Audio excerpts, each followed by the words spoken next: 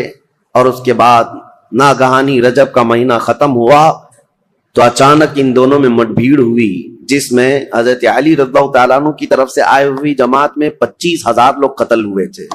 حضرت امیر معاویہ کی طرف سے آئے ہوئے لوگوں میں 45,000 لوگ قتل ہوئے تھے. اس ایک جنگ میں 70,000 لوگ قتل ہوئے ہیں. یہ معمولی چیز ہے؟ 70,000 لوگ کام آ گئے, جان سے ہاتھ دھو بیٹھے. حتیٰ کہ قتل اتنا ہو چکا تھا کہ ایک ایک دن جنگ کو روکنا پڑتا تھا میتوں کو یعنی کفن پہنانے کے لیے, نماز پڑھنے کے لیے, دفن کرنے کے لیے.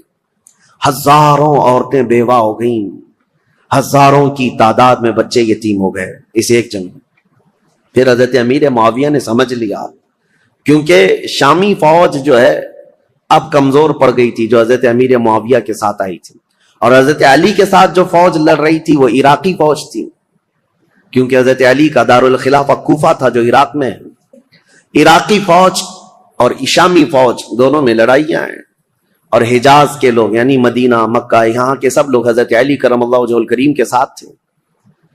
اب حضرت امیر معاویہ نے یہ جب دیکھا کہ شامی فوج 45,000 کی تعداد میں قتل ہو گئی, جو اب تک کی کسی بھی جنگ میں اتنی بڑی تعداد قتل نہیں ہوئی تھی, یہ بہت بڑی تعداد ہے. تو انہوں نے پھر یہ اپنی فوج میں تقریر کرنا شروع کیا کہ اگر شامی فوج اس طرح سے ماری جانے لگ جائے تو پھر جو ہم نے علاقے فتح کیے تھے رومن امپائر سے, وہ تو رومی فوجی عیسائی سب پھر سے ملک شام پر حملہ کریں گے, ہمارے علاقے حاصل کر لیں گے. اور پھر حضرت امیر معاویہ نے عراقی فوج کو بھی بتایا کہ اے عراق کے رہنے والوں, تمہارے بھی 25,000 قتل ہو گئے, اسی طرح سے اگر تمہارا بھی قتل جاری رہا اور یہ جنگ جاری رہی تو جو تم نے علاقے فتح کیے پرشین امپائر سے, یعنی ایران کی جو پہلی کی حکومت تھی کسرا کی, اس سے جو علاقے تم نے فتح کیے, یہ پرشین امپائر کے لوگ جو پجاری ہیں آگ کے, وہ دوبارہ عراق کو حاصل کر لیں گے اور تمہارے پاس اپنے آپ کو بچانے کے لیے لوگ نہیں رہیں گے. یہ حکمت کے ساتھ, ظاہر سی بات ہے اتنا قتل ہونے کے بعد اب دونوں کے درمیان فکر آ گئی. حضرت علی کرم اللہ وجہہ الکریم نے جب یہ بات سنی تو عراقیوں کو پوچھا, تو عراقی پیچھے ہٹنے کو تیار نہیں تھے. کہا کہ اب امیر معاویہ کی فوج کمزور پڑ رہی ہے اس لیے ایسی باتیں کر رہے ہیں, وہ صلح کرنے کو تیار نہیں تھی فوج. تو حضرت امیر معاویہ نے ایک ترکیب نکالی 5 بڑے بڑے اپنے شام کے لوگوں کو بلایا، کیونکہ حضرت امیر معاویہ بہت ہی مدبر آدمی تھے، سیاست میں ان کا کوئی مثل نہیں ملتا، بلکہ ان کو کہتے ہیں پورے عرب کا ذہن، پورے عرب کی عقل ان کے پاس تھی حضرت امیر معاویہ۔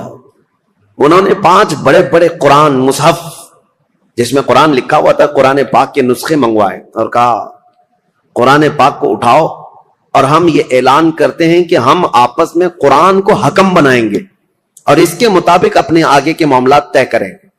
اگر حضرت علی رضی اللہ تعالیٰ عنہ اور ان کی فوج اس کا انکار کرتی ہے تو پھر ظاہر سی بات ہے یہ تو کفر ہو جائے گا، قرآن کو حکم ماننے سے انکار کرنا۔ تو حضرت امیر معاویہ کی یہ ترکیب تھی، 5 بڑے بڑے قرآن اٹھا کر کے وہ لائے اور پیچھے اور بھی سینکڑوں لوگ قرآن سر پہ اٹھا کر کے لے آئے اور اعلان کیا عراقی فوج کے سامنے، حضرت علی کے سامنے، کہ یہ ہم لوگ جنگ بندی چاہتے ہیں اور قرآن جو ہے اس کو ہم حکم بنانا چاہتے ہیں اور اس کے مطابق ہم آگے کام کریں۔ حضرت علی اگر انکار کرتے تو ان کی فوج میں ہی لوگ آپ کے باغی ہو جاتے ہیں کہ آپ نے تو قرآن کا انکار کر دیا۔ تو حضرت علی رضی اللہ تعالیٰ عنہ یہ سیاست سمجھ گئے، آپ نے فرمایا ہم نے جو جنگ کی ہے وہ اسی لیے کہ تم قرآن کے پابند بن جاؤ، اسی لیے تو ہم تلوار اٹھائے، اور آج اگر آپ کو یہ بات لگ رہی ہے کہ قرآن کو حکم بنایا جائے تو اس کے سب سے پہلے پیروکار ہم ہوں گے۔ پھر دونوں کی جانب سے یہ بات طے پائی کہ ایک ایک صحابی کو حکم بنایا جائے اور قرآن اور حدیث رسول کے مطابق وہ فیصلہ کرے۔ تو حضرت امیر معاویہ نے اپنے مشیر خاص، یعنی ان کے بہت قریبی تھے، عمرو بن عاص رضی اللہ تعالیٰ، صحابی ہیں جنہوں نے مصر فتح کیا، وہ حضرت امیر معاویہ کے قریبی تھے۔ حضرت امیر معاویہ نے ان کو حکم بنا دیا۔ حضرت علی رضی اللہ تعالیٰ عنہ کی طرف سے حضرت ابو موسیٰ اشعری، یہ نہایت سادہ دل تھے اور ہر ایک کے متعلق عفو درگزر کا معاملہ اپنے اندر رکھتے تھے، جیسے اپنے لیے سوچتے تھے ایسی دوسرے کے لیے بھی خیال رکھتے تھے۔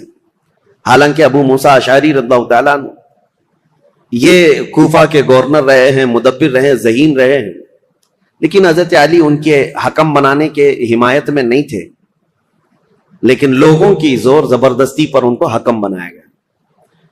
مسئلہ تاریخ کا ہے، اس لیے میں آپ کو بتا رہا ہوں، پھر اسی لیے میں تاریخ دہراتا ہوں کہ کوئی ڈھکوسلا بازی کرتے ہوئے تمہیں پھر گمراہ نہ کر دے۔ حقیقت کیا ہوئی اور کیا ہوا تھا یہ جاننا آپ کے لیے ایک بار ضروری ہے۔ دونوں نے حکم بنایا۔ حضرت عمرو بن عاص یہ ہمیشہ اپنے تدبر اور تفکر کو کام میں لاتے، اور جب بھی حضرت ابو موسیٰ اشعری آتے تو ان کا نہایت شاندار استقبال اور تعظیم و تکریم کرتے اور کہتے ابو موسیٰ اشعری آپ مجھ سے رتبے میں بڑے ہیں، آپ رسول اللہ کے صحابی ہیں، آپ سے پہلے میں ہو ہی نہیں سکتا۔ تو حضرت ابو موسیٰ اشعری پر یہ دباؤ ہمیشہ رہتا تھا اور دونوں کو اب صلح نامے پر دستخط کروانی تھی یا جو بھی دونوں لوگ فیصلہ لیتے اس پر عمل کرنا تھا۔ دونوں جماعتوں کو، دونوں نے وعدہ کر لیا تھا، دستخطیں ہو گئی تھی۔ اب یہ دونوں صحابہ کو ٹائم دیا گیا، رمضان شروع ہونے سے پہلے تک آپ اپنا حکم نامہ یا جو آپ کا فیصلہ ہے وہ سنا دیں۔ ایک جگہ بھی منتخب کر لی گئی، اس جگہ پر جا کر کے اپنا فیصلہ سنائیں گے۔ اب دونوں آپس میں بیٹھ کر کے جو باتیں کرتے ہیں، حضرت ابو موسیٰ اشعری اور حضرت عمرو بن عاص، دونوں میں بہت لمبی گفتگو ہوئی ہے۔ اب وہ ضروریات میں سے نہیں ہے جس کو بیان کرنا، کیونکہ حضرت ابو موسیٰ اشعری یہ پوچھتے تھے عمرو بن عاص سے، آپ کس اعتبار سے امیر معاویہ کو خلافت کا حقدار سمجھتے ہیں، جبکہ ابھی حضرت علی بن ابی طالب ہمارے درمیان موجود ہیں اور رسول اللہ کے داماد ہیں، ان کی فضیلتیں آپ سے چھپی ہوئی نہیں ہیں۔ حضرت عمرو بن عاص نے بھی اسی طرح کی گفتگو کی۔ بہرحال اس پوری گفتگو کا جو خلاصہ نکلا وہ میں بتاتا ہوں۔ حضرت عمرو بن عاص کہتے تھے ہمیشہ کہ آپ پہلے بتائیں آپ چاہتے کیا ہیں۔ حضرت ابو موسیٰ اشعری نے کہا اب میں یہ چاہتا ہوں کہ مسلمانوں کو اس فتنہ انگیزی سے اور یہ روز روز کی جنگ سے نکالنے کے لیے یہ اعلان کر دوں کہ اب حضرت علی بھی خلیفہ نہیں ہے، امیر معاویہ بھی خلیفہ نہیں ہے، یہ معاملہ اب جیسے صدیق اکبر کے زمانے میں مسلمانوں کے حوالے تھا، وہ جس کو چاہیں خلیفہ منتخب کریں، رسول اللہ صلی اللہ تعالی علیہ وسلم کی وفات کے بعد جو حالات ہوئے تھے، میں یہ چاہتا ہوں کہ مسلمانوں کے حوالے یہ کر دیا جائے اور پھر سے وہ منتخب کریں۔ حضرت عمرو بن عاص نے کہا بالکل آپ صحیح سوچتے ہیں۔ حضرت عمرو بن عاص بھی اسی خیال کے حامی رہے، لیکن بہرحال دونوں حکم تھے, دونوں صحابی تھے. بات یہاں تک آئی جس دن یہ اعلان ہونا تھا حضرت ابو موسیٰ اشعری اور حضرت عمرو بن عاص کی طرف سے, یہ تاریخ ہے میرے عزیزوں. حجاز کے, مکہ مکرمہ, مدینہ طیبہ کے اکثر بڑے بڑے صحابہ بھی یہ فیصلہ سننے کے لیے آئے تھے کہ آج ہوگا کیا, کہ مسلمانوں کے درمیان جاری جنگ کو ختم کرنے جا رہے ہیں دو حکم صحابہ. تو دونوں کو الگ الگ اختیارات تھے, آپ جو کہیں گے اس پر عمل ہوگا لیکن قرآن اور حدیث کے مطابق. تو حضرت عمرو بن عاص نے یہ کہا کہ پہلے میں نہیں سناؤں گا, اپنا فیصلہ پہلے ابو موسیٰ اشعری سنائے.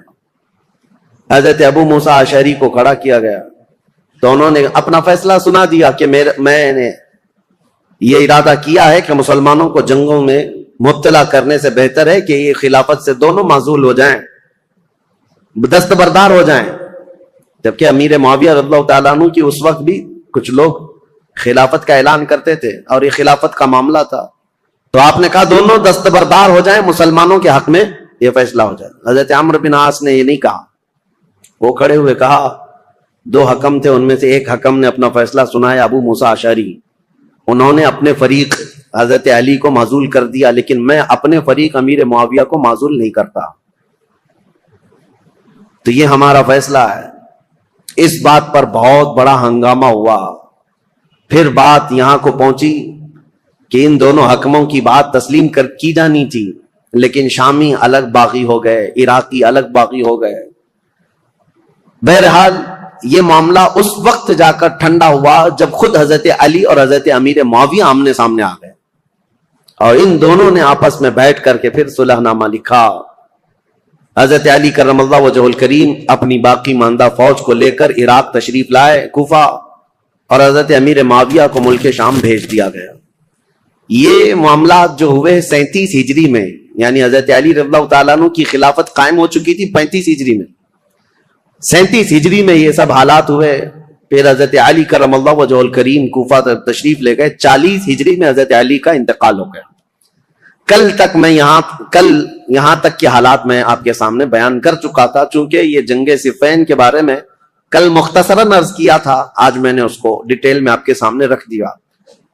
دونوں جنگیں, اس میں مسلمانوں کا بڑا خسارہ ہوا ہے, جنگ جمل ہو کہ جنگ صفین ہو, دونوں جنگوں میں مسلمان شہید ہوئے.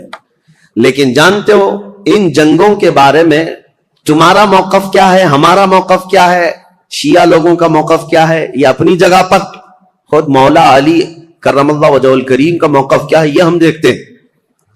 جنگ صفین میں جو قتل ہو کر کے گرے ہوئی تھی لاشیں, جنگ کے بعد حضرت علی رضی اللہ تعالیٰ عنہ میدان سے گزرتے, یہ بھی حدیث موجود ہے, روایت موجود ہے, ابن عساکر کی روایت. حضرت علی رضی اللہ تعالیٰ عنہ میدان سے گزرتے تھے, اور جب اپنی فوج کے جو مقتول تھے, شہید تھے, ان کو دیکھتے اور کہتے یہ جنتی لوگ ہیں جو شہید ہو گئے. اور پھر ادھر کی جماعت کے جو لوگ قتل ہوئے تھے ان کی لاشوں کے پاس جاتے, حضرت علی کہتے یہ جو جتنے قتل ہوئے جنتی لوگ ہیں. میرے عزیزو, دونوں کے متعلق یہ بات کہنا, یہ آپ کو سمجھنا چاہیے کہ جس امام کے سامنے یہ معاملات درپیش تھے, انہوں نے خود کہا کہ دونوں طرف مسلمان ہیں, اور جو تلواریں اٹھی ہیں وہ غلط فہمی کی وجہ سے اٹھی ہیں یا کسی فتین کی فتنہ انگیزی کی وجہ سے اٹھی ہیں, ان کی اجتہادی خطا ہے. لیکن بعد کے آنے والے اکابر علماء اور اکابر ائمہ اکرام جتنے بھی ہیں, سبوں نے یہی کہا ہے جنگ میں دونوں طرف صحابہ تھے, لیکن حق پر علی بن ابی طالب تھے, سیدنا مولا علی کرم اللہ وجہہ الکریم تھے. خیر, 40 ہجری میں جب آپ کا انتقال ہوا تو اب خلافت کا مسئلہ پھر سے آ گیا. میں نے آپ کو شروع سے بتایا ہے تاریخ اسلام میں خلافت کا انتخاب, خلیفہ کا انتخاب, یہ بہت اہم مسئلہ ہوتا ہے. اس وقت بڑی جنگ ہو سکتی ہے, اس جنگ کو ختم کرنا, ارے میاں یہاں چھوٹے الیکشن میں جنگیں ہو جاتی ہیں, وہ خلیفہ اسلام کا انتخاب اور بہت اہم ذمہ داری ہوتی ہے. تو حضرت علی رضی اللہ تعالیٰ عنہ کے انتقال کے بعد جتنے کوفہ کے لوگ تھے, مولا علی کرم اللہ وجہہ الکریم کے جتنے حمایتی لوگ تھے, اور مدینہ مکہ مکرمہ میں جتنے لوگ مولا علی کرم اللہ وجہہ الکریم کے لوگ, ان کی جماعت کے, ان کے حامیان میں سے تھے, سبوں نے یہ اعلان کیا کہ حضرت علی کے بڑے بیٹے حسن, امام حسن مجتبیٰ کو خلافت پر فائز کیا جائے. حضرت امام حسن کو لوگوں نے بٹھا دیا کرسی خلافت پر اور سب ان کے ہاتھوں پر بیعت کرنے لگے. حضرت امام حسن مجتبی رضی اللہ تعالیٰ عنہ نے بیعت بھی لی. یہ 5ویں خلیفہ ہیں, تاریخ ہے 5ویں خلیفہ ہیں, اور خلافت راشدہ کا جو 30 سال کا پیریڈ ہے اس کے اندر ہی ہیں. ابھی 6 مہینے باقی ہیں خلافت راشدہ کے. 30 سال حضور نے فرمایا نا, یہ سارے 29 سال ہوئے تھے حضرت ابوبکر صدیق سے لے کر حضرت علی تک. جب حضرت علی کا انتقال ہوا سارے 29 سال ہوئے تھے, اور اسی کے بعد حضرت امام حسن نے بھی اعلان کیا, اور ادھر ملک شام میں دمشق میں حضرت امیر معاویہ نے اپنی خلافت کا اعلان کیا, اور شام کے جتنے لوگ تھے وہ سب کے سب حضرت امیر معاویہ کے ہاتھ پر بیعت کر لی. اب یہ خلافت کا تنازع یعنی بیک وقت 2 خلیفہ کا اعلان, یہ سب سے پہلے خلافت راشدہ کے بعد ہوا. حضرت علی کے زمانے میں کبھی بھی حضرت امیر معاویہ نے اپنے خلیفہ ہونے کا اعلان نہیں کیا. یہ کہتے رہے کہ خلافت کا حقدار ہم بھی ہیں, لیکن خلیفہ ہونے کا عام اعلان کبھی نہیں کیا. اور حضرت علی کے انتقال کے بعد بیک وقت 2 خلیفہ کا اعلان. اہل مدینہ جتنے تھے وہ سب حضرت امام حسن کے ہاتھ پر بیعت کیے. اہل مکہ جتنے تھے وہ امام حسن کے ہاتھ پر بیعت کیے. اہل عراق جتنے تھے وہ امام حسن کے ہاتھ پر بیعت کیے. اب سیدنا امام حسن کی خلافت کا دور ہے, تو ظاہر سی بات ہے میرے عزیزوں, کچھ باتیں امام حسن مجتبی کی سننا بھی ضروری ہے. رسول اللہ صلی اللہ تعالی علیہ وسلم کے یہ وہ عظیم نواسے ہیں جن کو خود رسول اللہ میں اپنا بیٹا کہتے تھے, اور مدینے میں موجود صحابہ کہتے ہیں رسول کریم صلی اللہ تعالی علیہ وسلم سے سب سے زیادہ ملتی جلتی شکل اگر کسی کی تھی تو امام حسن مجتبی کی تھی. ان کے چہرے پاک کو دیکھتے لوگ تو حضرت امام حسن مجتبی رضی اللہ تعالیٰ عنہ کو, حضور کو یاد کرتے تھے. اور امام حسن کی فضیلت کیا تھی, یہ نبی پاک صلی اللہ تعالیٰ علیہ وسلم کے وہ محبوبوں میں سے دونوں شہزادے حسن و حسین رضی اللہ تعالیٰ عنہما. حضرت ابو ہریرہ رضی اللہ تعالیٰ عنہ ان حدیثوں کے راوی ہیں جنہوں نے مدینہ طیبہ میں خود اپنی آنکھوں سے دیکھا ہے حضور اکرم صلی اللہ تعالیٰ علیہ وسلم کس قدر ان دونوں شہزادوں سے پیار کرتے. یہاں تک کہ ایک مرتبہ امام حسن کو اور امام حسین کو, یا صرف امام حسن کو, کندھے پر سوار کر کے حضور مدینے میں چل رہے تھے. کسی صحابی نے دیکھ کر کے حضرت امام حسن کی طرف دیکھ کر کہا, شہزادے کتنی اچھی سواری پایا ہے, کونین کا آقا و مولا سید الانبیاء جس کے دوش پر تو سواری کر رہا ہے. نبی پاک صلی اللہ تعالی علیہ وسلم نے اس صحابی سے فرمایا, تم نے صرف سواری دیکھا, یہ بھی تو دیکھو سوار بھی کتنا اچھا ہے, سوار بھی کتنا اچھا ہے. نبی کریم صلی اللہ تعالی علیہ وسلم ان شہزادگان سے بے حد محبت کرتے تھے, یہاں تک ارشاد ہے حدیث میں, ہما ریحانتی فی الجنہ ہما ریحانتی فی الدنیا. حضور صلی اللہ تعالی علیہ وسلم نے فرمایا کہ یہ دونوں شہزادے میرے لیے دنیا میں جنت کے 2 پھولوں کی طرح. اسی لیے حضور ان کی گردنوں کو سونگتے تھے, اور ان کے چہروں کو جب بوسہ لیتے تھے تو آپ ان کو سونگھا کرتے. صحابہ یہی کہتے کہ آپ ان بچوں کو سونگھتے ہیں, چومنے کا بوسہ دینے کا رواج تو سونگنے کا کیا ہے. نبی کریم صلی اللہ تعالی علیہ وسلم یہ فرماتے یہ جنت کے 2 حسین پھول ہیں, اور ان کے نام عرب میں بالکل نیو نام تھے, بالکل جدید. اس سے پہلے حسن نام بھی عربوں میں نہیں پایا جاتا تھا, حسین نام بھی نہیں پایا جاتا تھا. صحابہ کہتے ہیں اللہ تعالیٰ نے یہ دونوں نام بچائے رکھے, محفوظ رکھے, اور رسول اللہ کے نواسوں کے سب سے پہلے نام رکھے گئے حسن اور حسین. سیدنا امام حسن اور حسین, ان کی فضیلتیں کیا بیان کی جائیں. اب چونکہ امام حسن کی خلافت کا دور ہے تو ان کے بچپن کے حالات, نبی کریم صلی اللہ تعالی علیہ وسلم کی آغوش تربیت میں انہوں نے پروان چڑھی پایا ہے, تو اس سے بہتر اور کیا چیز بیان کی جائے جن کو نبی کریم صلی اللہ تعالی علیہ وسلم نے اپنے ہاتھوں سے کھلایا ہو, اپنے ہاتھوں سے سلایا ہو, اپنے ہاتھوں سے پہنایا ہو, اور جب حضور نماز میں چلے جائیں تو یہ بچے حضور پر سوار ہو جائیں. اس قدر حسین اور خوش نما ماحول میں انہوں نے تربیت پائی ہے مدینہ طیبہ میں. نبی کریم صلی اللہ تعالی علیہ وسلم کی آغوش محبت میں پروان چڑھنے والے یہ جوانوں کی فضیلتیں بیان سے باہر ہیں. حضور نے فرمایا میرے یہ دونوں بچے جنتی جوانوں کے سردار ہیں. اور حضور اکرم صلی اللہ تعالی علیہ وسلم نے خاص امام حسن کے لیے جو ایک بات فرمائی, چونکہ خلافت امام حسن کی بات چل رہی ہے. ایک بار رسول پاک صلی اللہ علیہ وسلم خطبہ دے رہے تھے ممبر پر کھڑے تھے, تو امام حسن ایک پاؤں کو پکڑے ہوئے تھے حضور صلی اللہ علیہ وسلم کی, حضور کے قدم مبارک کو پکڑے ہوئے تھے. جب حضور منبر پر خطبہ دے رہے، نبی کریم صلی اللہ تعالی علیہ وسلم نے خطبہ دیتے دیتے لوگوں کو یہ ارشاد فرمائے، لوگوں اس بچے کو پہچانو، ایک دور آئے گا میرا یہ بچہ سردار ہوگا اور میری امت کی 2 بڑی جماعتوں میں صلح کر آئے گا۔ حضور صلی اللہ تعالی علیہ وسلم کا فرمان کب؟ جب امام حسن کی عمر بہت چھوٹی سی تھی، بچپن میں رسول پاک صلی اللہ تعالی علیہ وسلم کا قدم پاک پکڑ کر بیٹھے ہوں خطبے کے دوران، اس وقت رسول اللہ نے یہ بشارت دی تھی کہ میرا یہ بیٹا سردار ہوگا اور 2 بڑی جماعتوں میں صلح کرائے گا۔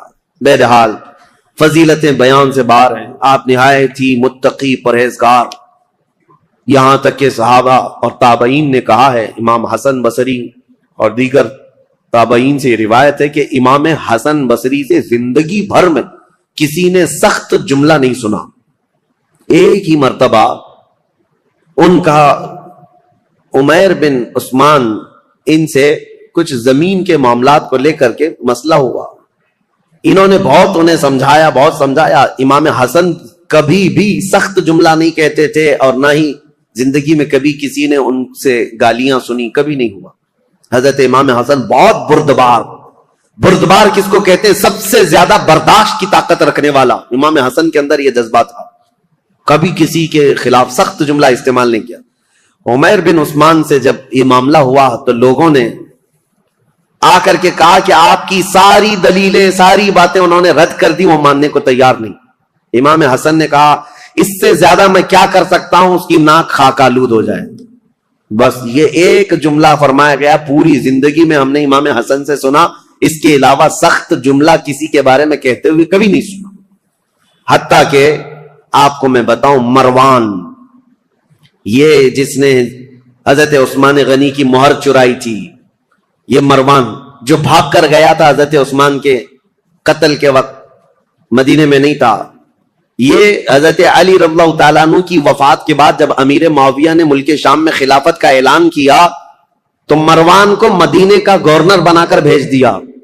یہ مروان سخت قسم کا آدمی تھا، اس کی پیدائش میں فرمایا تھا رسول کریم صلی اللہ تعالیٰ علیہ وسلم نے، گرگٹ کا بچہ گرگٹ پیدا ہو گیا۔ یہ مروان بن حکم، یہ وہ شخص ہے، مدینے کا حاکم بنا تھا، یہ خطبہ دیتا تھا اور خطبے میں سخت جملے حضرت امام حسن کے بارے میں کہتا تھا، اور امام حسن بیٹھے ہوئے سنتے تھے خطبے میں، ان کے باپ کو گالیاں دیتا تھا اور حضرت امام حسن کو بولتا تھا۔ یہاں تک کہ ایک مرتبہ امام حسن ایک مجلس میں بیٹھے ہیں، اور بھی لوگ تھے، مروان بیٹھا ہوا ہے، اس نے تانا مارتے ہوئے یہ کہا کہ ایسا شخص ہے، میں اس کے باپ کے بارے میں کہتا ہوں تو یہ کہتا ہے میری ماں گھوڑی تھی، نعوذ باللہ من ذالک۔ سیدہ کائنات کی طرف بھی اس نے بد زبانی کی تھی۔ میں یہ بات صرف اس لیے کہہ رہا ہوں، اتنا سخت جملہ سامنے کہنے کے بعد امام حسن مجتبی رضی اللہ تعالیٰ عنہ اف تک نہ کہتے تھے، کھڑے ہو گئے۔ لوگوں نے کہا نواز رسول جگر گوشے بطول حسن مجتبی کے متعلق ایسا کہتا ہے۔ حضرت امام حسن یہ کہتے کہ اے لوگوں، تم سب کے سامنے اللہ نے مجھے سورج کی طرح ظاہر رکھا ہے، میرے اندر کوئی ایسی چیز نہیں، اور جو کچھ مروان کہتا ہے اگر میں بدلے میں کچھ کہہ دوں تو اس کی بات کا بدلہ کم ہو جائے گا، اس کے لیے سب سے بہترین انتقام اللہ کی ذات ہے۔ یہ امام حسن کہتے تھے اس کے جملے اتنے بڑے ہیں کہ اگر میں بدلہ لے لوں تو یہ کم ہو جائے گا، اس کے لیے انتقام کم ہو جائے، اس لیے میں اللہ رب العزت کے سپرد کرتا ہوں۔ بردباری، برداشت کی طاقت امام حسن کے اندر اتنی زیادہ تھی۔ ان کو گالیاں دی گئی ہیں، ان کے خلاف برا بھلا ان کے مدینے میں کہا جاتا رہا۔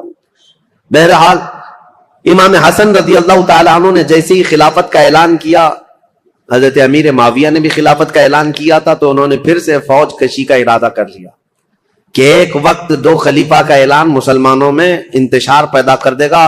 امیر معاویہ نے ملک شام کی جتنی فوج تھی وہ جمع کیا اور کہا حسن بن ابی طالب سے کہہ دو، کیونکہ امیر معاویہ 22 سال سے گورنر تھے ملک شام کے اور خلافت کا اعلان کیا تھا، بہت سارے لوگوں نے وہاں ان کی بیعت کو مان بھی لیا تھا۔ اب حضرت امیر معاویہ رضی اللہ تعالیٰ عنہ اپنی خلافت کے متعلق سب سے بیعت بھی لے رہے تھے، تو امام حسن کے ساتھ جنگ ہونے والی تھی، جیسے جنگ جمل ہوئی، جنگ صفین ہوئی، اور حضرت امام حسن جانتے تھے کتنے مسلمانوں کا قتل وہ 2 جنگوں میں ہوا۔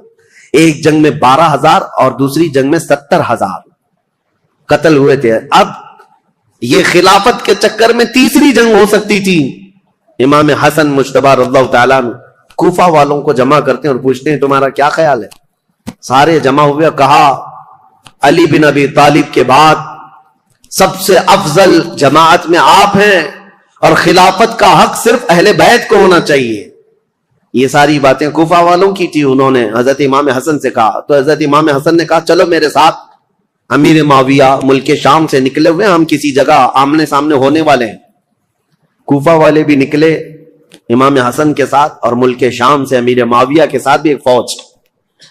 لیکن جس جگہ ان دونوں فوجوں کا آمنا سامنا ہوا، امام حسن جنگ کی نیت سے نہیں آئے تھے، سیدھے حضرت امیر معاویہ کے پاس گئے. کہا پچھلی جنگوں کے تلخ تجربے میرے سامنے ہیں، اس کے کڑوے نتیجے مجھے پتا ہیں. خون بہے گا ہمارے درمیان یا تمہارے درمیان، میں خلافت کا یہ کڑوا مزہ نہیں لینا چاہتا، لہذا میں تم سے کچھ شرائط پر صلح کرنا چاہتا ہوں. حضرت امیر معاویہ نے کہا بتائیے آپ. وہ حضور صلی اللہ تعالیٰ علیہ وسلم کے نواسے ہیں، حضرت علی کے بیٹے ہیں. امیر معاویہ ایسا نہیں ہے کہ ان کی بے حرمتی کرتے تھے یا توہین کرتے تھے، نہیں، عزت بھی کرتے تھے. خلافت کا معاملہ ہے تو حضرت امام حسن نے صلح نامہ لکھوایا، شرائط لکھوائے. اس میں پہلی یہ تھی کہ امیر معاویہ کے انتقال کے بعد خلافت پھر امام حسن کے پاس آ جائے گی. دوسری یہ تھی کہ جو علاقے مدینے کے مکہ کے جو لوگ حضرت علی کرم اللہ تعالی وجہ الکریم کے حامی ہیں ان سے کوئی سختی نہیں کی جائے گی، باز پرس نہیں کیا جائے گا، یا جو جنگوں میں تمہارے سامنے آ چکے تھے ان سے کوئی بدلہ نہیں لیا جائے گا، کیونکہ اب آپ خلیفہ بن رہے ہیں. آپ کے خلاف جو جنگیں ہوئی ہیں اس زمانے میں، اب ان کو پکڑ پکڑ کر کے مارا جائے یا ان کو قید کیا جائے، یہ نہیں ہوگا. یہ سب شرطوں میں حضرت امام حسن نے لکھوایا اور کہا کہ اہل حجاز مکہ مدینے والوں کا اور اہل بیت کا خاص خیال کیا جائے. حضرت امیر معاویہ نے ان تمام شرائط کو قبول کر لیا، سب منظور ہے. پھر ہر سال 1,00,000 دینار امام حسن مجتبی رضی اللہ تعالیٰ عنہ کو نظر کیے جانے پر یہ صلح منظور ہوئی. حضرت امیر معاویہ واپس چلے گئے اور امام حسن بھی اپنی فوج کو لے کر واپس آئے اور کوفہ میں آپ نے منبر پر کھڑے ہو کر کے اعلان کیا کہ اے لوگوں، میں اس خلافت سے دستبردار ہو گیا جس کے لیے مسلمانوں کا خون بہتا جا رہا ہے. میں نے معاویہ بن ابی سفیان کے حوالے اس خلافت کا ذمہ دے دیا ہے. یہ اعلان کرنے کے بعد اب پورے خطہ اسلام میں ایک ہی خلیفہ تھا، وہ امیر معاویہ کی ذات. امام حسن 6 مہینے تک خلیفہ رہے اور 6 مہینے کے بعد دستبردار ہو گئے. اس اعتبار سے خلفائے راشدین میں حضرت امام حسن کا بھی نام آتا ہے. وہ 6 مہینے جو بچے تھے وہ خلافت راشدہ کے، اس میں امام حسن نے خلافت کی. لیکن ظاہر سی بات ہے کچھ لوگ چڑھاتے ہیں، کچھ لوگ اتارتے ہیں، یہ ہر زمانے میں رہتے ہیں. حضرت حسن کے بہت سارے لوگ مخالف ہو گئے کوفہ میں ہی. کہا ہم تو آپ کے لیے جان لٹانے والے تھے، ہم تو آپ کے لیے گردنیں لٹانے والے تھے، آپ نے تو جا کر اس سے صلح کر لی، ہم آپ کی صلح کو نہیں مانتے، آپ کو خلیفہ ہونا چاہیے تھا. زور زبردستی. حضرت امام حسن نے کہا میں نے خلافت کے سارے دور دیکھے ہیں، صدیق اکبر سے لے کر میرے باپ علی بن ابی طالب تک جو معاملات ہوتے رہے، لیکن اب وہ زمانہ نہیں رہا جس میں اکابر صحابہ تھے، بدر میں شریک، احد میں شریک، فتح مکہ میں. وہ صحابہ کی تعداد کم ہو گئی ہے. اے لوگوں، اب خلافت نہیں، اب ملوکیت آ گئی، اب بادشاہت آ گئی ہے، اور میں نہیں چاہتا کہ یہ بادشاہت کا دھبا آل رسول کے دامن میں بھی آئے. یہ حضرت امام حسن کا اعلان تھا.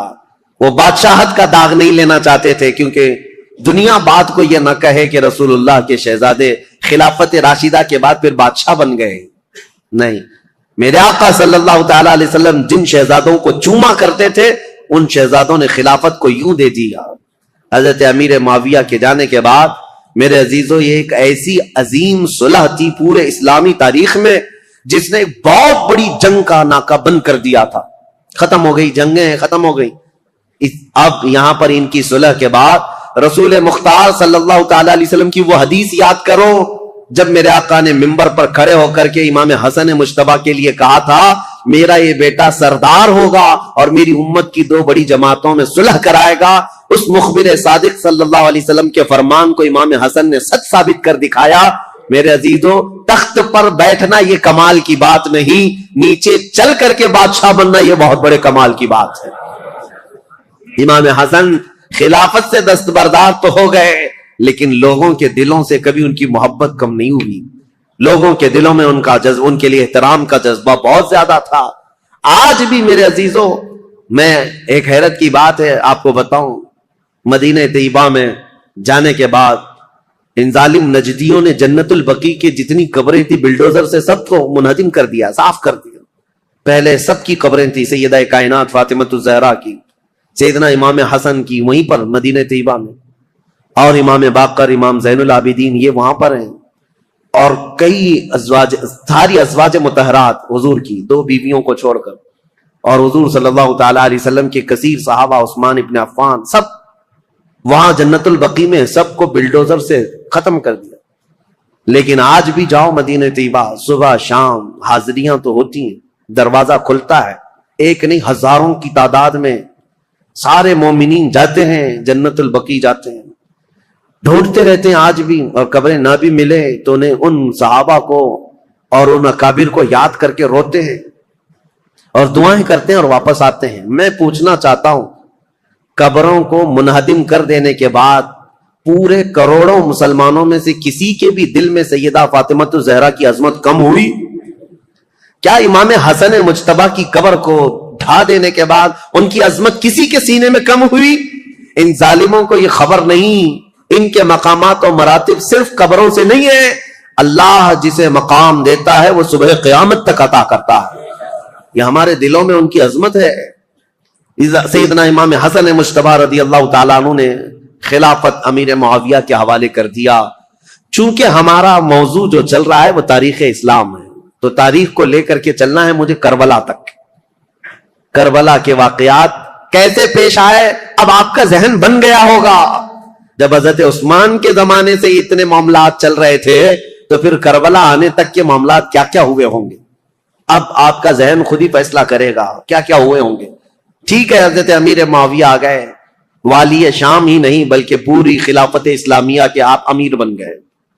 اب ظاہر سی بات ہے امیر معاویہ 40 ہجری میں خلیفہ بنے تو ان کا زمانہ خلافت جو ہے 60 سال تک رہا ہے، یعنی تقریباً 60 ہجری تک رہا ہے. 20 سال آپ نے خلافت کی ہے. تو اب ان کی بھی کچھ سیرت آپ کے سامنے رکھنا ضروری ہے. کون ہے امیر معاویہ؟ کون ہے یہ جو اب 20 سال خلافت کیا؟ خلفائے راشدین کے بعد سب سے لمبا دور ان کو ملا ہے، اور 22 سال پہلے گورنر رہے. کل 42 سال انہوں نے ملک شام کی رسی پکڑی ہے، باغ ڈور سنبھالا ہے. تو 42 سال تک مسلمانوں پر حکمرانی کرنے والے یہ امیر معاویہ کون ہیں؟ ان کی تاریخ بھی ضروری ہے. کا حضور جو نہ دیکھ سکے، فرمایا ذکر علی عبادت، ان کے لیے علی کا ذکر کرنا عبادت ہے، علی کا تذکرہ کرنا بھی ان کے لیے عبادت. حضرت علی کو دیکھا نہیں تھا. جوان کہتا جب میں آیا نا، میں نے لوگوں سے پوچھا وہ بوڑھے مولا علی کدھر ہے جنہوں نے خیبر کا دروازہ توڑا تھا، بڑی شہرت ہے، کدھر ہے؟ کہتے حضرت علی صاحب نے بیٹھے تھے، مجھے کسی نے کہا وہ بیٹھے ہوئے. میں گیا تو حضرت علی اخروٹ کھا رہے تھے، تو پورا زور لگا رہے ہیں تو اخروٹ کوئی نہیں ٹوٹتا، پورا زور 2-3 دفعہ، کبھی اس دانت میں کبھی اس دانت میں، ٹوٹتا ہی نہیں. کہتے میں ہنسنے لگا تو حضرت علی نے مجھے پاس بلایا، کہا بیٹے ادھر آ. تو میں گیا تو کہنے لگے کیا سوچ رہا ہے؟ کہتے میں ڈر گیا. میں نے کہا حضور کچھ بھی نہیں. لیکن نہیں جو سوچ رہا تھا تو بتا. میں نے کہا نہیں کچھ نہیں. فرمانے لگے میں بتاؤں تو کیا سوچ رہا تھا؟ بتاؤں؟ کہ حضور بتائیے. آپ فرمانے لگے تو سوچ رہا تھا بابے سے اخروٹ تو ٹوٹتا نہیں، خیبر کیسے توڑ دیا تھا؟ تو سوچ رہا تھا کہ اس سے اخروٹ تو ٹوٹتا نہیں تو خیبر کیسے توڑا تھا؟ فرماتے ہیں میں نے کہا میں یہی سوچ رہا تھا. یہ جب عرض کیا نا تو فرماتے ہیں شیر خدا کا رنگ ہی بدل گیا. پہلے مسکرا رہے تھے پھر انداز بدل گیا. انہوں نے اپنے منہ سے وہ جو اخروٹ لگا تھا جھاڑا، ہاتھ یوں جھاڑے، امامہ سیدھا کیا، اور فرماتے ہیں شیر خدا بن کے بیٹھ گئے. کہنے لگے بیٹے اخروٹ کو چھوڑ، کوئی خیبر آ تو لا، میں ابھی بھی توڑنے کو تیار ہوں. خیبر کوئی ہے تو لا، میں ابھی بھی توڑنے کو. دیواریں ہلتی رہتی ہیں اور در کانپ جاتا ہے. علی کا نام سن کے اب بھی خیبر کانپ جاتا ہے. اور میں تو اس کو چھوڑ اخروٹ کو تو لا. کہتے ہیں میں نے کیفیت دیکھی تو حضرت علی کا تو رنگ ہی بدل گیا. میں نے کہا واقعہ یہ توڑ ڈالیں گے, یہ خیبر آج بھی یہ توڑ ڈالیں گے, کیفیت ہی بدل گئی. فرماتے ہیں شیر خدا مسکرائے, کہنے لگے بیٹا ڈرنا, مسئلہ سمجھ. کہا حضور کیا ہے؟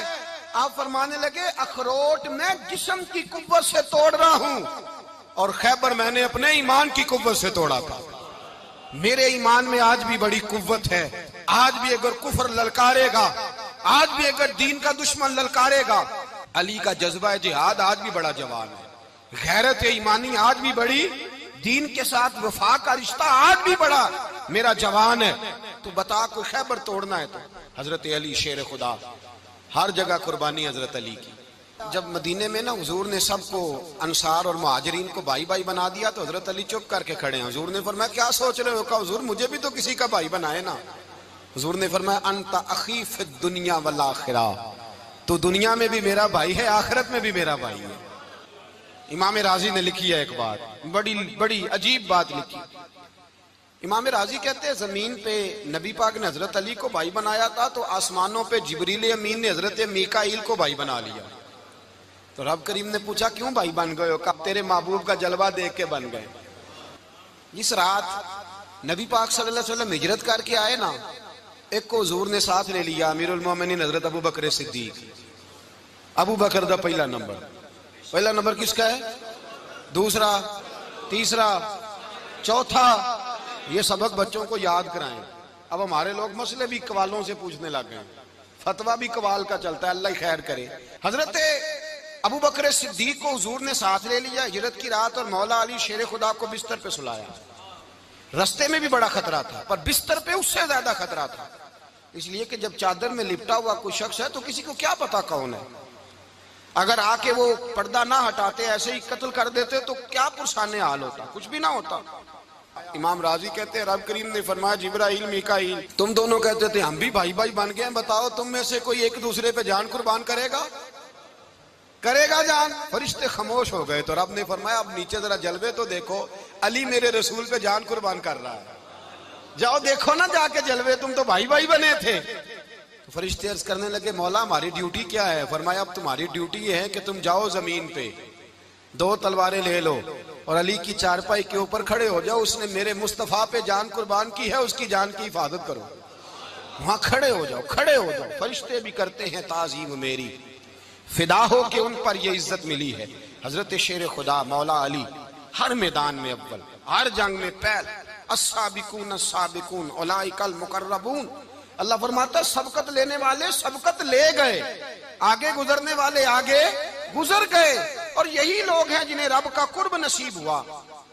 حضرت علی نے مکان نہیں بنایا ساری زندگی, مکان نہیں بنایا, کوئی کاروبار نہیں کیا ساری عمر. اب اس پہلو پہ بھی ذرا غور کریں. حضرت علی رضی اللہ تعالیٰ انہوں نے کوئی بینک بیلنس نہیں بنایا.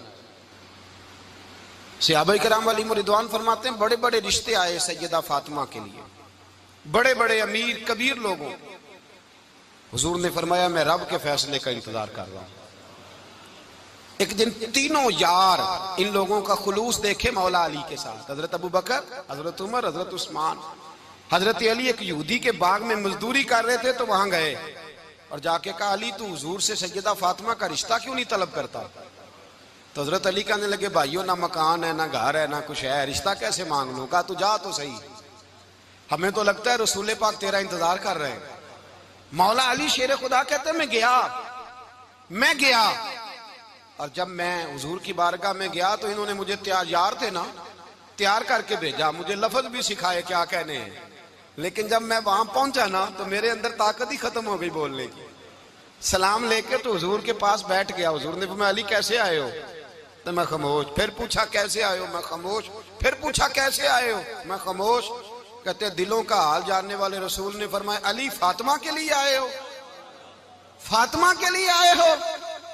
تو حضرت علی کہتے ہیں میرا جواب بڑا نرالا ہے. میں نے کہا حضور وہ تینوں میرے پاس باغ میں گئے تھے, وہ تینوں گئے تھے, مجھے انہوں نے بھیجا ہے. کہتے ہیں رسول پاک مسکرا دیے, فرمایا علی انہوں نے نہیں تجھے بھیجا, رب کریم نے فاطمہ کا تیرے ساتھ نکاح کر دیا ہے, تیرے لیے فیصلہ ہو گیا ہے, فاطمہ کا تیرے حق میں فیصلہ ہو گیا.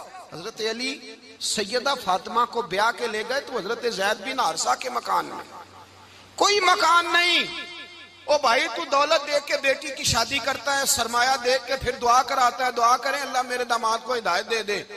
میرے رسول نے بیٹی کی شادی کی تقوی دیکھ کے، پرہیزگاری دیکھ کے، دینداری دیکھ کے. اس شخص کو بیٹی دی جو السابقون سابقون کے درجے میں شامل، جو ان الذین آمنوا وعملوا الصالحات اولئک هم خیر البریہ کے درجے میں شامل، ان کو اپنی بیٹی دی. حضرت علی شیر خدا رضی اللہ تعالیٰ عنہ فرماتے ہیں کہ سیدہ فاطمہ الزہرا کو میں بیاہ کے لایا، سارے گھر کے کام حضرت فاطمہ نے کیے. میں مزدوری کرتا 2 گھنٹہ یا 1.5 گھنٹہ، زور سے اثر کے درمیان کام کرتے. 2 کلو کھجوریں ملی تو مولا علی نے اٹھا کے اپنی کمر پہ رکھی.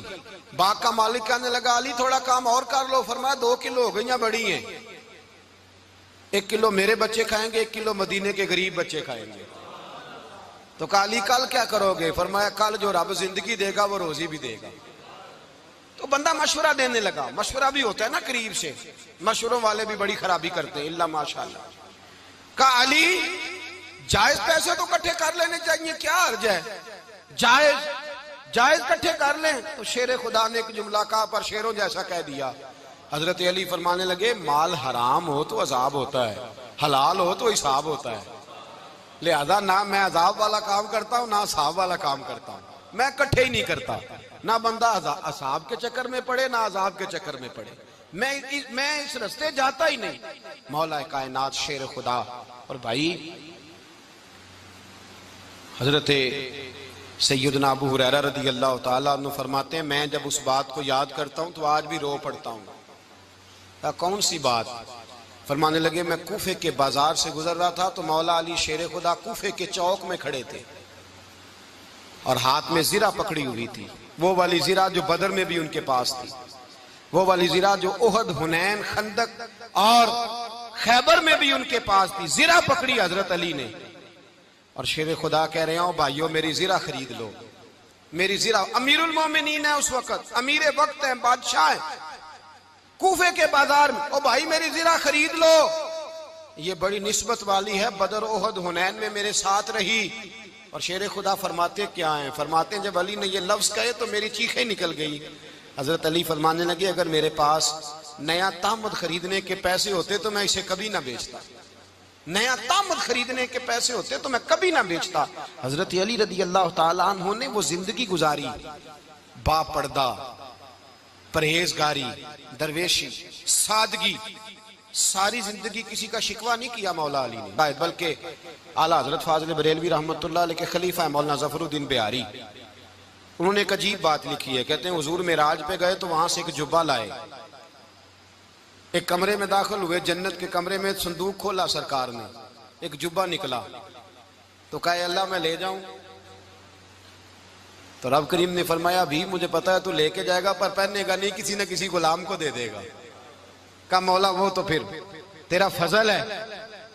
رب کریم نے فرمایا محبوب اسے دینا جو میرے راز تک پہنچ جائے، اس کو دینا جو میرے راز تک پہنچے. حضور جبہ لے کے آئے.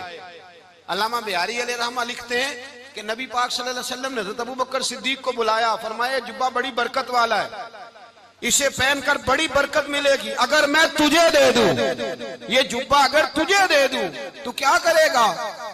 تو حضرت ابوبکر کہنے لگے حضور ساری دنیا میں سچ پھیلا دوں گا. حضور نے فرمایا نہیں تو اللہ کے راز تک نہیں پہنچا. حضرت عمر کو بلایا، کہا فاروق اعظم اگر آپ کو دے دوں تو کہا حضور عدل سے بھر دوں گا ساری کائنات. فرمایا بات تیری ٹھیک ہے پر راز الہی تک نہیں پہنچا.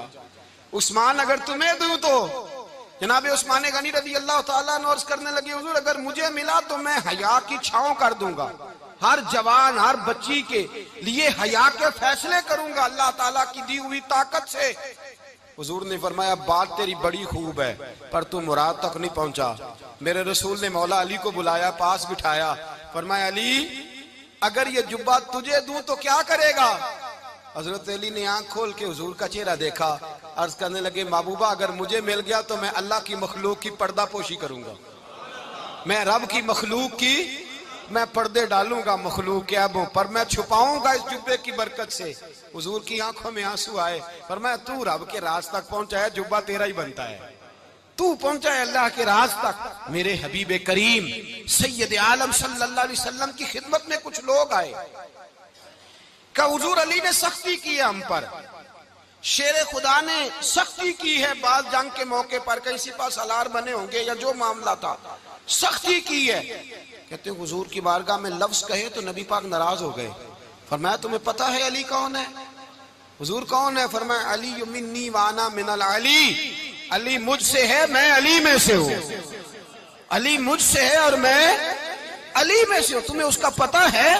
میرے حبیب پاک سید عالم صلی اللہ علیہ وسلم نے بڑا پیار۔ اب یہاں علی علی کہنے والے ایک تو وہ طبقہ ہے ملنگوں کا جن کا میں نے رونا شروع میں رویا ہے اور ہم روتے ہی رہتے ہیں، اللہ کرے ان لوگوں کا صفایا ہی ہو جائے، آمین تو کہہ دیں۔ اور ایک وہ طبقہ ہے اللہ خیر کرے جو حضرت علی کا نام لیتے ہیں تو باقی تین کو پوچھتے ہی نہیں، پوچھتے ہی نہیں۔ حضرت علی بیٹھے تھے، حضرت ابو بکر صدیق آ گئے تو دیکھ کے مسکرانے لگے، تو مولا علی شیر خدا کہنے لگے ابو بکر ہنستے کیوں ہو؟ کہ حضور نے فرمایا تھا قیامت کے دن علی جنت کی ٹکٹیں تقسیم کرے گا۔ کہنے لگے لگتا ہے حضور نے تمہیں پوری بات نہیں بتائی۔ تو ابو بکر کہنے لگے پوری بات کیا ہے؟ فرمانے لگے مجھے نبی پاک نے کہا تھا علی جنت کی ٹکٹ اس کو دینا جو ابو بکر سے محبت کرے، اس کو ٹکٹ دینی ہے جو ابو بکر صدیق سے محبت کرے، اس کو ٹکٹ دینا جنت کی۔ ان لوگوں کا پیار، ان کی وفا۔ اور پھر عجیب لوگ چکر ہے، لوگ کہتے ہیں حضرت علی کے حق پہ قبضہ ہو گیا، علی کو اتنا کمزور نہ سمجھو، شیر خدا کو اتنا، اگر حسین ابن علی نہیں قبضہ کرنے دیتے یزید جیسے ظالم کو تو علی المرتضیٰ شیر خدا کے سامنے کو ٹک سکتا ہے؟ حضرت علی شیر خدا مشیر رہے جناب صدیق اکبر کے، وفادار رہے حضرت فاروق اعظم کے، اور پھر حضرت علی رضی اللہ تعالیٰ عنہ محافظ رہے حضرت عثمان غنی کے، وہ رسول اللہ صلی اللہ علیہ وسلم۔ اور سنو ایک عجیب بات لکھی ہے بزرگوں نے، کہتے ہیں بدر یا احد میں ایک جنگ میں ایسا بھی ہوا کہ کپڑا نہیں ملتا تھا جھنڈا بنانے کے لیے، تو حضرت عائشہ کی ایک پرانی چادر تھی، اس کا جھنڈا بنایا گیا، تو جھنڈا سب سے پہلے مولا علی شیر خدا نے اٹھایا۔ حضرت عائشہ صدیقہ کے ساتھ پیار مولا علی شیر خدا رضی اللہ تعالیٰ عنہ کا۔ یہاں تو لوگ نہ جانے اس کون سی خدمت کر رہے ہیں۔ اگر حضور کے قریب رہنے والے، پاس بیٹھنے والوں میں آپس میں اتفاق نہیں تھا تو آج مسلمانوں میں کیسے پیدا ہوگا؟ تم نے تو دین کا سارا رنگ ہی گدلا کر کے رکھ دیا، تم نے تو وہاں بغض پیدا کر دیا جہاں سے لوگوں کو اتفاق کا درس ملنا تھا، وفا کا سبق جہاں سے لوگوں نے پڑھنا تھا، نے وہی حالات خراب کر دیے۔ مولا کائنات شیر خدا کرم اللہ تعالی وجہ الکریم صحابہ کے مجمع میں بیٹھے تھے، یاروں کے بیچ بات ہو رہی تھی۔ اب حضرت علی کی تعلیم سن لیں، حضرت علی کی تعلیمات کیا ہیں؟ بیٹھے تھے، گفتگو چھڑ گئی حضرت علی رضی اللہ تعالیٰ عنہ کی، ہر آدمی نے کہا مجھے فلاں چیز پسند ہے، فلاں چیز پسند ہے، فلاں چیز۔ تو پوچھا علی آپ کو کیا پسند ہے؟ تو حضرت علی کہنے لگے تین چیزیں پسند ہیں۔ کہا کون کون سی؟ فرمایا ایک میرا دل کرتا ہے کہ روزہ گرمی کا ہو۔ حضور فرماتے ہیں تمہیں پتہ چل جائے رمضان میں برکت کیا ہے تو تم کو سارا سال ہی روزے ہونے چاہیے، یہ اتنی فضیلت کی بات۔ حضرت علی شیر خدا کہتے ہیں مجھے گرمیوں کا روزہ پسند ہے۔ اور پھر حضرت علی شیر خدا فرماتے ہیں مجھے پسند یہ ہے کہ میں اکیلا کھانا نہ کھاؤں، جب بھی کھاؤں میرے ساتھ کوئی مہمان بیٹھا ہو، یہ میری پسند ہے۔ حضرت علی کہتے ہیں میری تیسری پسند یہ ہے کہ میرے مقابلے میں جو دشمن آئے وہ کمزور نہیں ہونا چاہیے، وہ کمزور نہیں، وہ تگڑا طاقتور دشمن آئے۔ فرماتے ہیں مجھے مزہ تو آئے نا رب کے رستے میں جہاد کرنے کا، تگڑا دشمن۔ آج مسلمانوں کا بڑا دشمن پیدا ہوا ہے اور سربراہ ہے اسلام کے سارے دشمنوں کا، لیکن مسلمان اس سے ڈرتے ہیں، اس سے تعلق بنانا چاہتے ہیں، اس کے قریب جانا چاہتے ہیں۔ حضرت علی نے پیغام دیا مزہ ہی تب آتا ہے جب دشمن دلیر ہو، مزہ ہی تب آتا ہے جب دشمن تگڑا ہو، لطف ہی تب آتا ہے جب تمہارا مقابلہ سخت آدمی کے ساتھ ہو۔ حضرت علی شیر خدا، فجر کا وقت تھا، ہاتھ میں چھڑی پکڑی تھی، 63 سال عمر مبارک تھی، کوفے کی جامع مسجد میں نماز پڑھانے آ رہے تھے، ہر دروازے پہ دستک دیتے اٹھو الصلاۃ خیر من النوم۔ رستے میں حضرت علی لوگوں کو جگاتے جگاتے آئے، جب مسجد کوفہ میں پہنچے تو ایک بدبخت خنجر چھپائے کھڑا تھا، اس نے حضرت علی رضی اللہ تعالیٰ عنہ کو خنجر مارا، وہ دوستانہ جو 10 سال کی عمر میں شروع ہوا تھا. جب شیر خدا کو خنجر لگا تو پتہ لفظ کیا تھے؟ فزت برب الکعبہ. لوگوں رب کعبہ کی قسم میں کامیاب ہو گیا, میری زندگی دین کے کام آ گئی, میں کامیاب ہو گیا. حضرت علی کی داڑھی ساری لہو سے بھر گئی. حضرت شیر خدا فرمایا کرتے تھے ایک دفعہ میں بڑا بیمار ہوا, میرے سے اٹھ کے کھڑا نہیں ہوا جاتا تھا. حضور تیمارداری کرنے آئے تو میں نے کہا یا رسول اللہ پتہ نہیں بچوں گا کہ نہیں. حضور نے فرمایا علی نہیں, تو اس وقت دنیا سے جائے گا جب تیری داڑھی لہو سے رنگین ہو جائے گی. شیر خدا کہتے ہیں جب زخم لگا تو میں نے نیچے جھکا کر دیکھا تو داڑھی لہو سے بھری ہوئی ہے. میں نے کہا بس وہی کامیاب ہو گیا.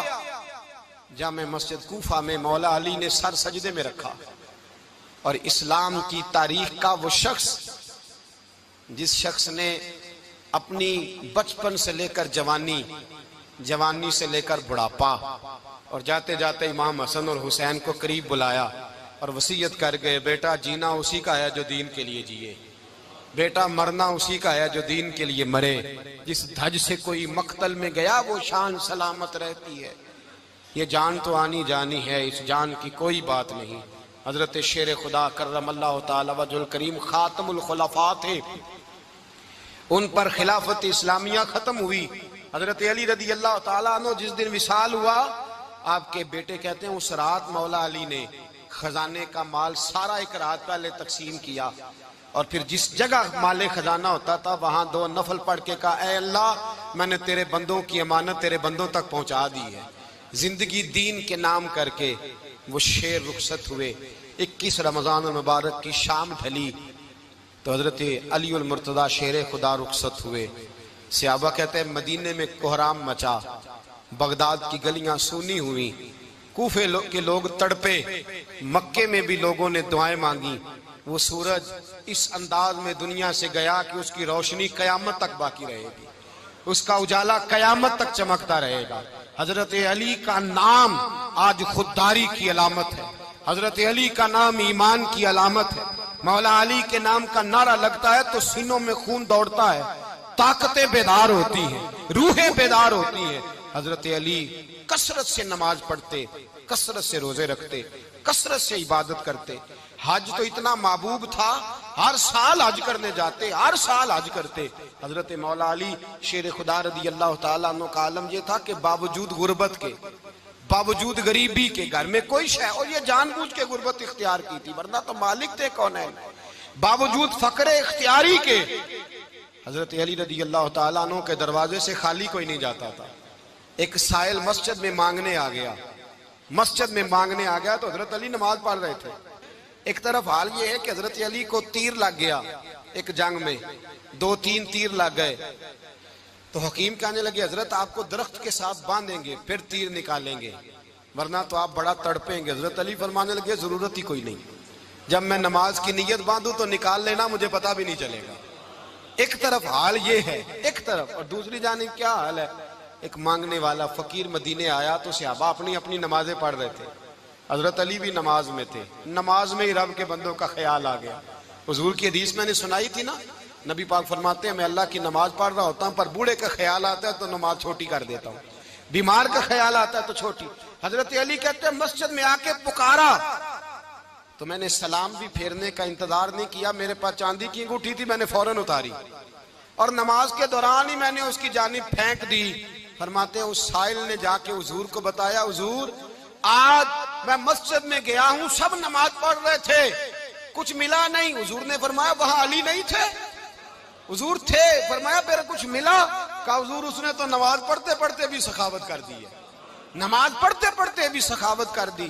مالاں والے سخی نہیں ہوندے, کون پیسے والے سخی, میں نہیں دیا کہا, میاں صاحب کہہ رہے ہیں مالاں والے سخی نہیں ہوندے تے سخیاں مال نہیں ہوندا, ایتھے اوتھے دعا جہان نہیں, سخی کنگال نہیں ہوندا. نبی پاک نے فرمایا جس کی جیب میں پیسے ہیں وہ سخی نہیں ہوتا, جس کا دل بڑا ہے وہ سخی ہوتا ہے. حضرت علی شیر خدا گھر میں 3 دن کھانا نہیں پکتا پر جو آتا ہے وہ جھولی بھر کے لے کے جاتا ہے, وہ جھولی بھر کے. بھائی زندگی اس کی ہے جس کی دین کے کام لگ گئی, ورنہ لوگ وقت ضائع کر کے چلے جاتے ہیں. پیسہ کمانا, دولت کمانا, رزق حلال کمانا عبادت ہے, پر اس کو دین ایمان بنا لینا حسن نہیں زندگی کا. لوگ اپنا آپ ضائع کر دیتے. اپنا آپ ضائع نہ کرو. شیر خدا کا محل کوئی نہیں تھا، پر لگتا ہے ساری کائنات شیر خدا کی جاگیر ہے. حضرت علی رضی اللہ تعالیٰ عنہ کا بینک بیلنس نہیں تھا، لیکن آج اگر اللہ کسی کو نور بصیرت دے تو وہ اٹھ کے دیکھے کائنات میں جتنا کچھ بھی ہے، آج پورے عالم دنیا میں، عالم اسلام میں حضرت علی کا ہی ذکر ہو رہا ہے. پوری دنیا حضرت علی کا. پھر اللہ نے فہم دیا، بصیرت دی. حضرت علی کو اللہ نے علم دیا. بہت بڑے عالم تھے حضرت علی، بہت بڑے. حضرت سیدنا عمر فاروق رضی اللہ تعالیٰ عنہ فرماتے ہیں اگر ہمارے درمیان علی نہ ہوتے ہم ہلاک ہو جاتے. جہاں کوئی مسئلہ بنتا شیر خدا اس مسئلے کو حل کرتے. بلکہ حضور نے فرمایا میں علم کا شہر ہوں، علی اس کا دروازہ ہے. حضرت جبریل امین علیہ السلام آئے انسانی شکل میں، حضرت علی کے سامنے کھڑے ہو کے کہنے لگے علی سنا ہے آپ شہر علم کے دروازے ہیں. حضرت علی کہنے لگے میں نے نہیں کہا، یہ تو میرے رسول نے کرم فرمایا ہے. کہنے لگے چلو بتاؤ جبریل اس وقت کہاں ہے. حضرت علی نے اوپر دیکھا، نیچے دیکھا، دائیں بائیں آگے پیچھے دیکھا. فرمانے لگے نہ تو اس وقت 7 آسمانوں پہ ہے، نہ 7 زمینوں پہ ہے، نہ مشرق مغرب شمال اور جنوب میں ہے. فرمانے لگے یا تو جبریل ہے یا میں جبریل ہوں، ایک ہے دونوں میں سے. تو حضرت جبریل کہنے لگے علی سچ کا ہے مصطفیٰ نے، تو واقعہ علم کا دروازہ ہے. تو علی ہے، جبریل تو میں ہی ہوں، میں ہی ہوں جبریل. یہ ان کے علم کی وسعت، یہ ان کی حکمت اور دانائی کی وسعت. اور یہ کہاں یہ جو فہم و فراست ہے نا میرے بھائی، یہ کتابیں پڑھنے سے زیادہ نہیں آتی، کتابیں رہنمائی کرتی. فہم و فراست پرہیزگاری سے آتی ہے. اللہ فرماتا ہے یا ایھا الذین آمنوا ان تتقوا اللہ یجعل لکم فرقان. اگر تم اللہ سے ڈرو گے تو اللہ تمہیں بصیرت کا نور عطا فرمائے، باطن کی آنکھیں دے دیتا ہے. جب بندہ اللہ، امام مالک سے کسی نے کہا تھا حضور میرا حافظہ کمزور ہو گیا، تو فرمایا گناہ کرنے چھوڑ دے. علم اللہ کا نور ہے، گناہ گاروں کو نہیں دیا جاتا. تیرے ذہن کے اندر جب وسوسے بسیں گے تو اللہ کا نور کیسے آئے گا. حضرت علی کی زندگی مشعل راہ ہے، اس کو اپنائیں. حضرت علی کا سجدوں سے پیار ہے، سخاوتوں سے پیار ہے، عبادتوں سے پیار ہے، جہاد سے پیار ہے، ان کا مہمان نوازی سے پیار ہے، ان کا گرمی کے روزے سے پیار ہے، ان کا میدان سے پیار ہے. اپنے آپ کو ان لوگوں کی سیرت کا حامل بنائیں، نقوش قدم چلنے کی کوشش کریں. دعا ہے رب کریم کی بارگاہ میں اللہ ہمیں حضرت علی کی سچی محبت اور سچی فرما برداری عطا فرمائے. آخر دعوانا ان الحمدللہ. السلام علیکم میرے پیارے بہن اور بھائیوں، اگر آپ کو یہ بیان اچھا لگا ہے تو اس کو لائک کریں، کمنٹ کریں اور آگے شیئر کر دیں، اور میرے چینل کو لازمی سبسکرائب کریں اور بیل آئیکن کو پریس کریں تاکہ آپ کو نت نئے آنے والے بیانات آسانی سے مل سکیں. جزاک اللہ.